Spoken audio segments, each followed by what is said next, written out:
Ayan, nung nakaraang January 12 nga, nung Sunday.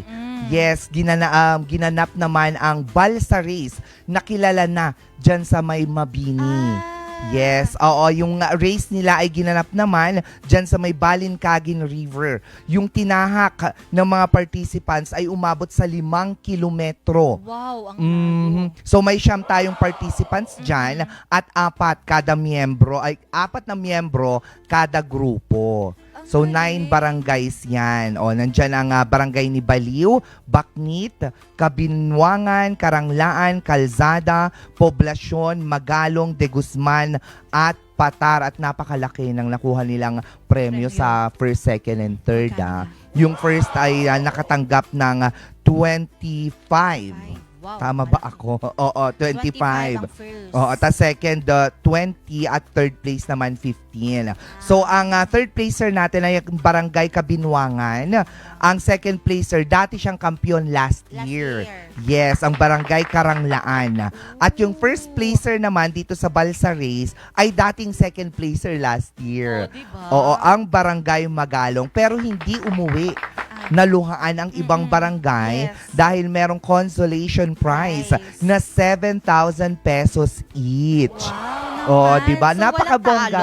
Wala talagang talo yan. Napakaganda nitong event nilang ito dyan sa may Mabini, Pangasinan, ang Balsa Race na taon-taon nang inaabangan ng mga residente ng Mabini at ng mga bumibisita. Wow, parang nasa culture na nila yan. True Labels. Kaya naman mga ka-MB, naku, abangan din ang full episode niyan sa Ganda Mo, Pangasinan. Kung kailan, naku, kailangan nyo nang i-follow and i-like ang ating official Facebook page, Regional News Group RNG Luzon, para makita natin ang mga susunod na kaganapan sa ating istasyon. Yes, at kayo namang mga may TV boxes, iriskan nyo lang po yan at hanapin ang RNG News. And kapag naman po kayo naka-Mountain View Satellite, nasa Channel 10 lang po kami. True Labels. Anapin talaga yung sinabi mo. Walang H.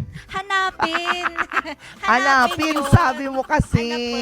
Oo, pero napakagandang pag-usapan din ng mga ganitong klase mga festivals. Kasi talagang, lalo na kapag nandun ka, first hand, you've experienced it, and then you go home, you go back to your place, and then you talk about it. Yes, no? you learned something from that. Yes, and then you share all your insights and your emotional attachment to sa kung ano man yung napanood mo. Meron ka bang napuntahan na nagkaroon ka ng emotional attachment na? Doon po, sa Pangasinan mismo, yun Saan? yung first time ko sa Manawag. Na talagang, Fiesta din? Yes po, fiesta yun. So, first time ko yun. Ang dami pala, kahit taga doon ako, ang dami pa palang magagandang nangyari, magagandang ganap nung fiesta. So, kailangan talaga ulitin ko ulit yun. Kailangan talagang ulit-ulitin yan dahil hindi talaga mawawala ang excitement every year kasi there's something new sa mga ginagawa. Pero